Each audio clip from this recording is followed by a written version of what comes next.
क्या आपको पता है, एक ऐसी सड़क जो 500 साल पहले बनी और आज भी लाखों लोग रोजाना उस पर सफर करते हैं। जी हाँ, हम बात कर रहे हैं ग्रैंड ट्रंक रोड की, और इसे बनाने वाले थे शेर शाह सूरी, 16वीं सदी के एक अजीम बाबसीरत मुसलमान बादशाह। शेर शाह सूरी ने पेशावर से लेकर बंगाल तक एक शानदार शाहराह तामीर करवाई, जिसका नाम रखा गया शाहराह-ए-आजम।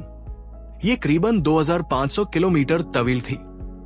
इसके दोनों तरफ सराय, कुएं, दरख्त और रोशनी के लिए चराग तक लगवाए गए, ताकि हर मुसाफिर को सुकून और सहूलत मयस्सर हो। सोचिए, आज से 5 सदियों पहले एक बादशाह ने इतनी दूरंदेशी से एक ऐसी शाहराह बनाई जो आज भी दुनिया की कदीम तरीन चलने वाली सड़कों में शामिल है। क्या आपको ये बात पहले पता थी?